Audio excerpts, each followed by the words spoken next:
প্রতিটি ডিপার্টমেন্টে first second হওয়ার পরে ঢাকা বিশ্ববিদ্যালয়ের টিচার হবে। আমরা ঢাকা বিশ্ববিদ্যালয়ের ছাত্র হিসাবে আমরা তৃতীয় শ্রেণীর ছাত্র ছিলাম বলে আমরা এই সম্মান অর্জন করতে পারি। এখন ঢাকা বিশ্ববিদ্যালয়ের একজন টিচার সম্পর্কে যদি এই প্রশ্নটা আছে, তাহলে কিন্তু এটা আপনাদের সবার উপরে এরপরে।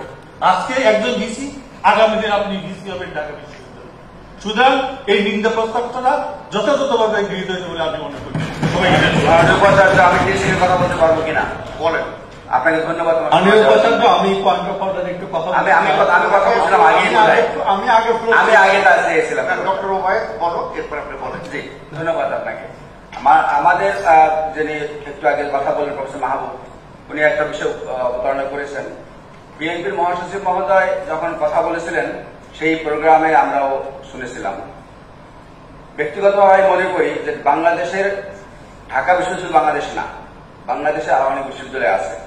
মধ্যরাতে যদি কোনো বিশ্ববিদ্যালয়ে ক্লাস নেওয়ার মধ্যে যদি যৌক্তিকতা থাকে, সেই বিশ্ববিদ্যালয়ে ক্লাস নিয়ে তারা যদি উপাচার্য চেয়ারে বসে থাকেন এবং তারা কোন ক্যাটাগরির শিক্ষক তার সেই সমস্ত নাম উল্লেখ না করে যদি তাদের কিছু বলা হয়, তার দোষের কিছু আমি দেখি না।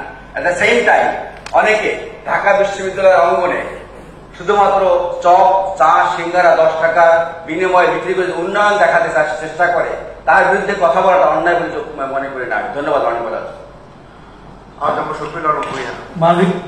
আমি আমার শিক্ষক সহকর্মী সাদা দল থেকে নির্বাচিত প্রতিনিধিদের বক্তব্যে আমি বিস্মিত হয়েছি।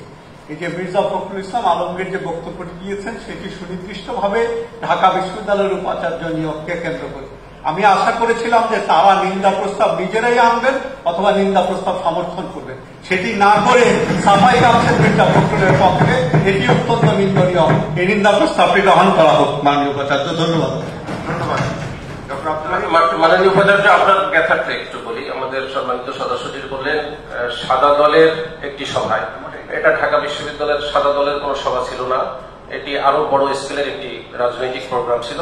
সুতরাং ওনার এই ইনফরমেশনটা ঠিক না, এটি আবার আমাদের মাঝে বিভ্রান্তি সৃষ্টি